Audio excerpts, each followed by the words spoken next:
Welcome to Conversations with Sarah. I'm Sarah Redden, Therapeutic Coach of SRTT, and today I'm joined by Lana from Love Happens to Me to have a conversation about manifesting. Welcome, Lana. Thank you for joining me. Thank you for having me. So would you like to give a little bit of an overview about who you are and what it is that you do and sort of, why manifesting is what you've chosen to come talk with me today about?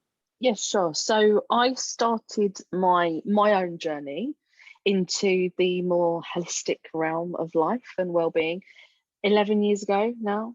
I can't believe it's 11 years, that time has Wow. flown, Yeah. when anxiety just arrived in my life and I always class it as sideswiped me because it just took me off the path that I was intending to have. So I was in the summer term between my undergrad degree and my master's because I wanted to be a lecturer. I did social anthropology, loved my subject. It's all about people and cultures and traditions. I still love that subject. Yeah. So that was my intention. And in that summer term, I just went strange. Like I couldn't leave the house. I didn't want to talk to anyone. I was just a different person. And then what we know about anxiety and mental health and awareness was different then. That was Yeah. 11 years ago. Yeah. So, it was a case of, I don't really know what's happening, but I feel weird and different.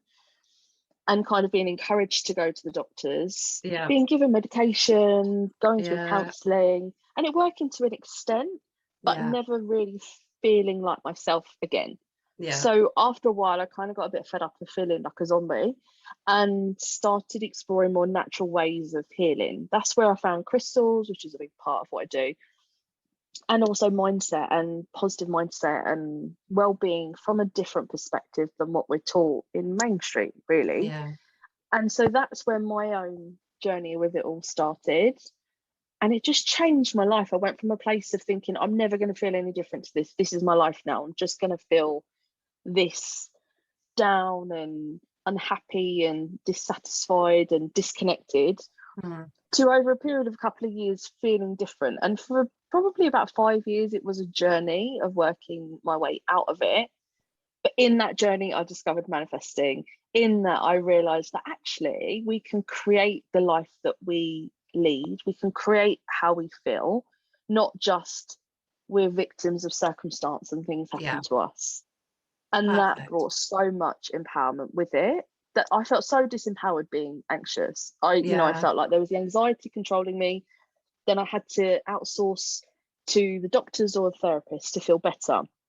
And even then, I didn't fully feel like myself. So this journey and what I discovered on the journey made me feel empowered because there were tools that I was learning to feel better. And really discovering that you can create your own reality. You can decide how your life wants to be, how you want your life to be, and actually follow that through. Yeah. That was just a complete game changer. There's so much power, isn't there, in that kind of mindset shift and that recognizing that it is an inside job, that you've got that you've got the power and you have got control. Not to say that, like, because I know when you're in anxiety and depression, everything feels completely out of control, doesn't it? And everything feels it's a lot to do. So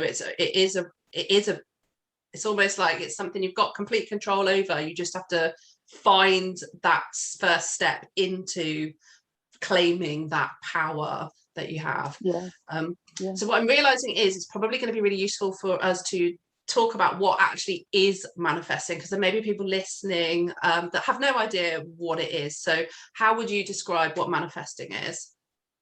I always say it's creating the life that you want, rather than feeling like life happens to you. So it's an outside job happening to you and you just kind of stumble through it.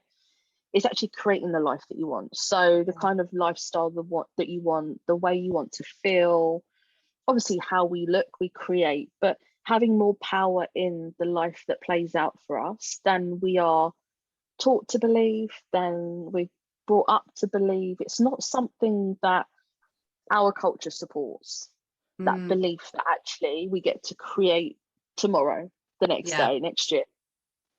And there's so much that we can do in just changing the right now, that for me that was just like, whoa, okay, this just changes the game completely, because it means that there's so much opportunity, there's so much potential and hope. And I think those are the things that you really lose with anxiety. You just feel lost and there's no hope. This is it. Yeah.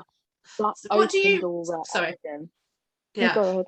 No, what do you mean when you say creating, changing the right now? What does that mean to you? So even like I always use the example, like if you get up and you stub your toe and it's the first thing you do and it hurts and it's like, ow, this is really painful, and you carry that sensation throughout the day. So being irritated, in pain, feeling annoyed that the first sensation you had was of a painful experience, you can carry that throughout your day. So you can be in a mood, in a strop, just grumpy because that's happened, and that's all.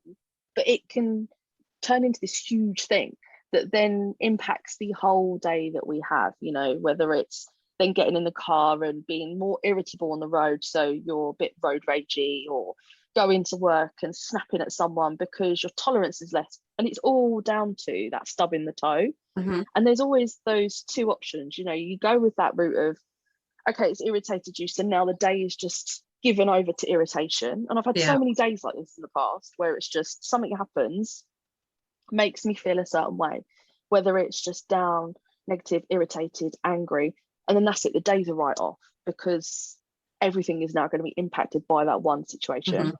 Or you go, okay, that was irritating, that made me feel sad, angry, upset, disappointed, whatever, but leaving it in that moment and not dragging it throughout the rest of the day with you, throwing all your swear words at it and then leaving it there. Like giving it its time, even if you need half an hour to just be irritated and upset and angry. It's not about suppressing it, it's not about pretending that it's not there. There's a lot of this toxic positivity. Just think positively and it's fine. It's not about not allowing those other feelings in. It's about recognizing them and dealing with them and moving beyond them, not just sweep under the carpet, sweep under that carpet, because that carpet's going to get really tall and you're going to trip. So deal with it, but don't let it be the day decided now, because you get to decide how you feel. That's what I mean. So you then choose, okay, that hurt, that's irritating, I'm upset, but I'm going to choose to focus on other things. Yeah, because it's a stubbed toe. It doesn't have to be like, it's the stories we tell ourselves, isn't it? So it's the, oh, I've hurt myself, and oh, I'm always hurting myself, and oh, this is so rubbish, and I'm going to have a rubbish day now. You've already decided, haven't you? At that point, your day's going to be rubbish. So no matter what happens, you've given that power away to, well, it's going to be rubbish. You don't open up that possibility. Yeah, and there'll be bigger things, like stubbing the toe is just the classic example, isn't it? There'll be really irritating things. Life is life. It's an opportunity for so many lessons. We are constantly being kind of tested and tried. How you deal with this then? Here you go. And it's not that you're not going to have those moments of just wanting to scream because everything is just annoying and getting too much. But it's about having that moment to scream and then going, okay, I'm not going to let that then kind of impact the whole day. I'm just going to move on because that was just that. So where does law of attraction come into all of that? So law of attraction is the law that was kind of boosted out there by The Secret, the book The Secret. I think it was 2006 she brought that out. So it was the bringing out the awareness of law of attraction manifesting to the mainstream. I kind of felt it left a lot of questions, and that was partly why I delved deeper and deeper and deeper into it. Law of attraction is just one of 12 laws that I particularly focus on. There's different schools of thought about how many laws there are. I go with the 12 laws, and it's one of 12. So law of attraction is you get like for like. So what you think about, you'll get back. So if you focus on the stub toe and the irritation that created, you'll get more of those sensations back. If you focus on the things you're grateful for, then you'll get more of that energy back. It's working on an energy level, but it's just one of 12 laws that work really closely together to create the opportunity for manifesting. So where do you find these laws then? How did you come about those? It was just one of the things I started exploring because I read The Secret and I thought this is really interesting. But okay, what about this and what about this? I had so many questions. I felt like it was left a lot of things unanswered. It kind of made you go, whoa, okay, but now what about all this stuff? Yeah. So I just explored and researched and studied more. And the 12 laws, like I say, are one school of thought where it's about these 12 laws that are the laws of the universe. So like the law of oneness, we're all connected.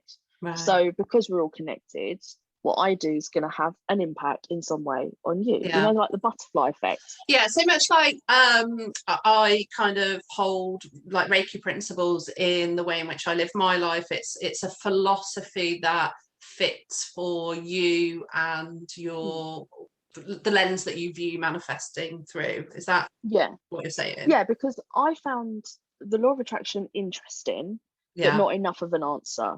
Yeah. And not deep enough to give me the like, oh, okay, I get it.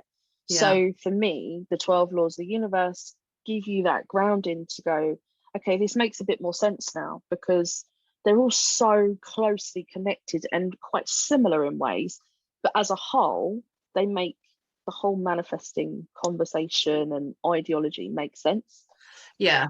So I'm really aware that like when I've talked about manifesting before with other people, sometimes kind of what can come up is like, oh, well, I just kind of throw out into the universe what I want and wait for it to turn up.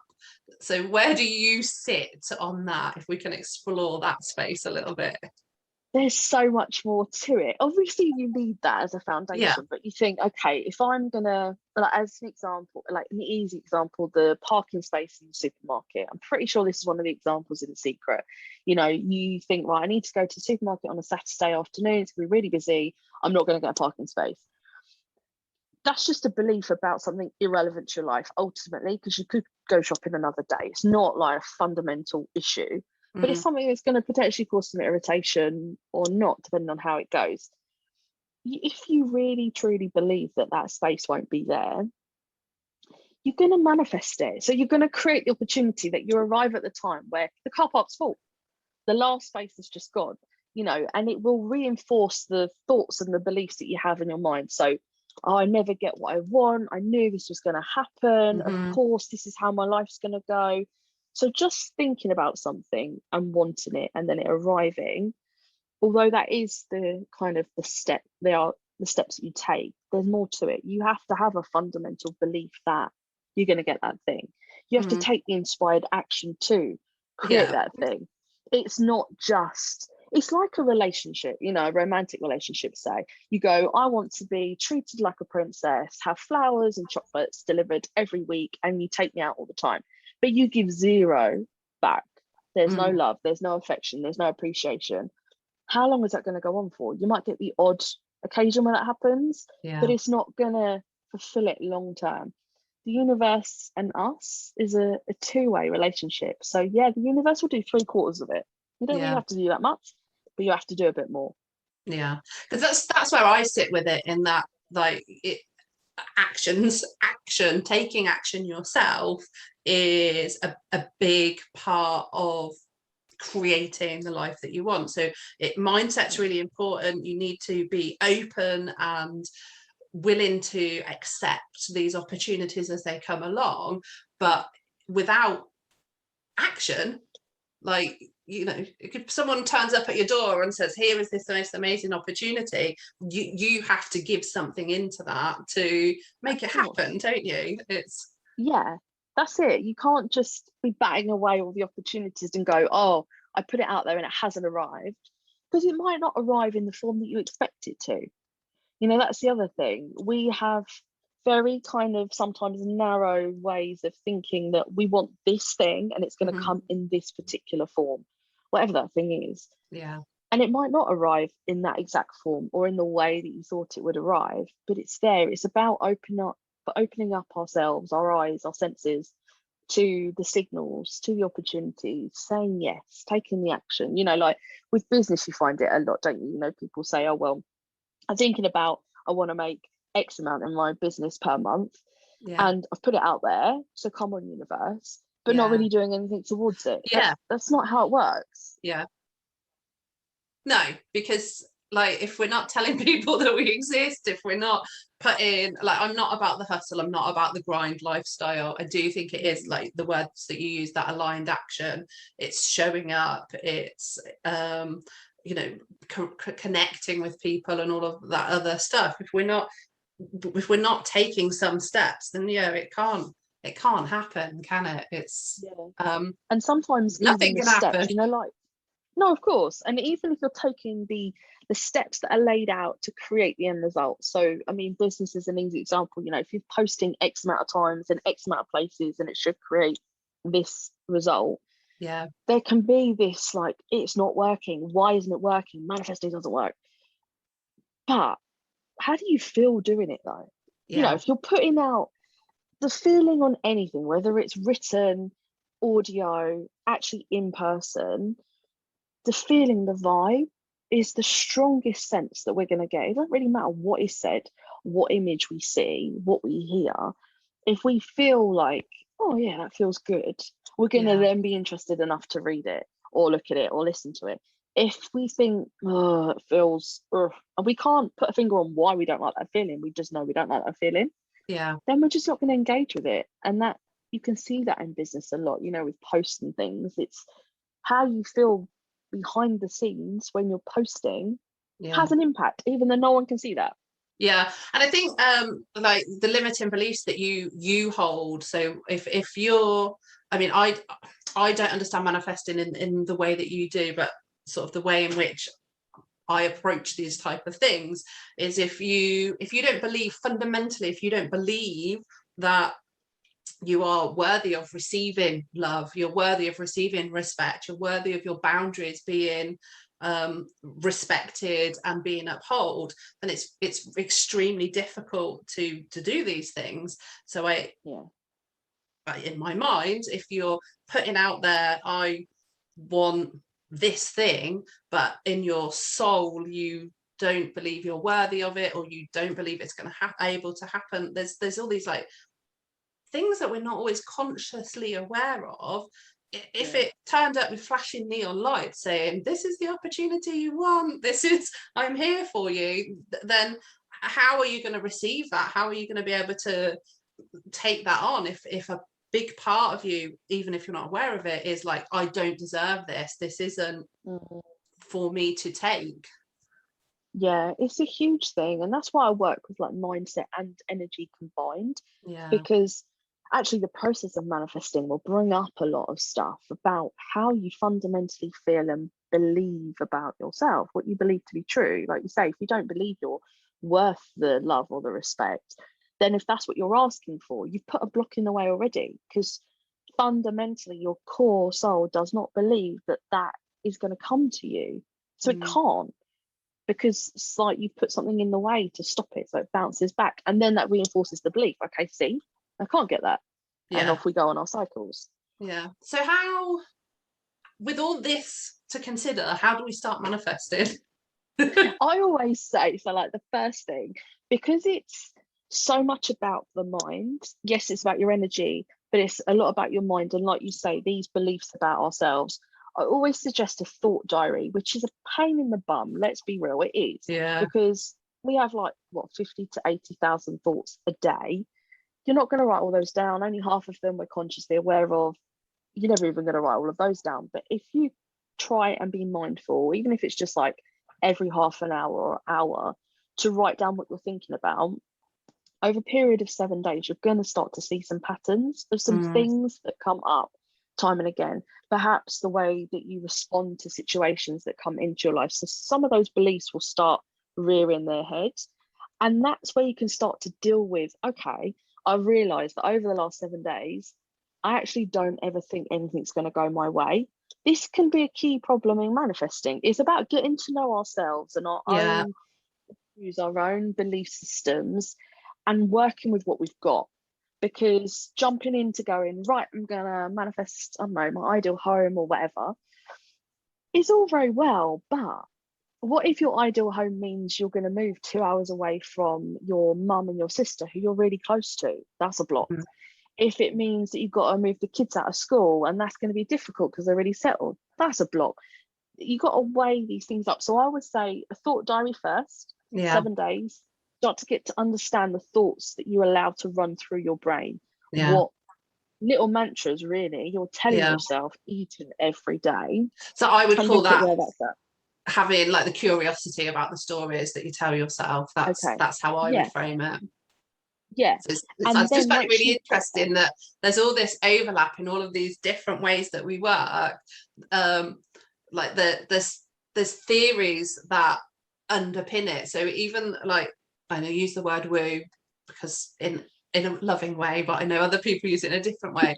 Like I think people can look at these woo practices and be like, it's all nonsense. But the stories that we tell ourselves and that curiosity for me comes from my counselling training. So it comes from, you know, years and years of being in a further educational place. So it's like it's not so out there when you start to kind of really break down all the underpinning theories of these different ways of working. It's not so woo, it's not so, it is magical, but it's science as well. Yeah, it depends, like where you want to, because you can, like if you really want to, you can go and research vibrational energy. I remember crystals, I'm a crystal healer, training counselor, I've done lots of similar things, but part of that process was dealing with people that were skeptics. I loved a skeptic coming for a session because I just loved the result. But I remember giving a crystal healing to a lady, and her husband came home midway through, and she was hoping he wouldn't because he was very skeptical about everything. And he was an engineer, and we got chatting after the session, he and I, and started talking about clear quartz and vibration and frequency and all this. And then she texted me later on that night saying, I don't know what you've done to him, but he just keeps talking about vibrational frequency and the science behind it. And it's kind of shifted it because it made it understandable to him in his world, in his understanding of how things work. Oh, that's how they work. That's how it made sense to me, because it was always something that I was really, really drawn to and kind of really interested and curious about and like really, really open to. But I had a block in that, I sound a bit nuts talking about this stuff. I sound a bit like, are you unhinged with like, because for me, I didn't have any, it was all sense, it was all feeling, it was all kind of like this otherness that I couldn't explain and had no logical grounding to explain to people that didn't want to know or kind of would question me about it. I kind of doubted I doubted my intuitive sense of what was, because I didn't have the factual knowledge to back it up. And it was going to I think it was a museum and seeing a display about crystals and how they used to power watches and radios and things. And I was like, that's the thing that justifies my feeling, my sense of this, and helped me make sense. And I like to try and bring that in because I know that there's many skeptical people, and there's many people in that space where their ego is kind of like, people are going to think you're mad if you start talking about this stuff. And it just, I think, helps to really kind of break down that resistance around these types of topics, because it's there. If you go and have a look, it's all there. And I think for me, like in the work that I've done, I've always tried to make everything a little bit more mainstream, in as much as people that aren't just, like you say, woo and spiritual. And, you know, people would come up to me and go, you don't really look like a hippie or a spiritual person, because I just look like them. You know, there's not a huge difference in the way that I dress or how I carry myself. What they had in their mind I should look like. I used to run face-to-face workshops, and people would come along and go, oh, because they didn't know me beforehand. You know, well, I was expecting. And I like trying to make it more accessible for everyone, because there's so much you can get from it, just understanding it and seeing that. And I suppose because I came from such a place of disempowerment, that there's so much you can do for yourself, and understanding this is just one of many things that can completely re-empower you in different ways. Understanding yourself, your mindset, your feelings. Feelings are a part of it, but they're not just it. You know, you need the energy and the mindset together, and then you're working. Yeah. and it's working for you. So I know you talk a bit about like think, believe, receive. Can you explain a little more about that for me? Yeah, so that's the typical, you'll see it a lot when manifesting is mentioned or law of attraction is mentioned, and you see it on like plaques and posters and things like that. Think, believe, receive. So you think of what you want, Yeah. which actually is a harder task than that Yeah. little saying might suggest. Because like I said, Yeah. if it's the ideal home, but it means it's 2 hours away and that brings up all these issues, you've got to be really clear and intentional in what you want. So is that ideal house really what you want if it means that you're going to be away from your family and whatever? So really deciding, okay, this is what I want. So I'm thinking this is the thing that I want, the ideal partner that's going to shower me in love and affection, and then believing that it's going to happen. So fundamentally, again, harder than it sounds, fundamentally believing in your core that you are worth that happening to, that you can receive that there's enough for everyone, all this stuff that comes up for us, and then allowing yourself to receive it. So allowing the universe to provide it. I kind of feel there's a few steps missing in that little saying, like taking the inspired action and aligning yourself and dealing with your stuff. Yeah. Because it's going to bring stuff up, because there's going to be things, there's going to often be a gap between the thing that you think you want and believing that you can have it. And we as humans often want proof. So we need to see that that's going to be able to happen for us to believe it can happen.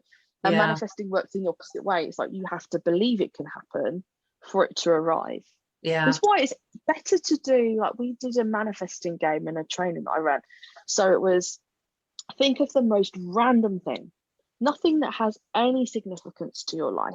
So something like a pink elephant, and decide, okay, I'm going to see a pink elephant by the end of the day, 8 p.m. tonight, as specific as you can. So it gives it a time, because it might be you're falling asleep at midnight and there's a pink elephant on the TV, but you're not consciously with it. So you're like, oh, I didn't see it.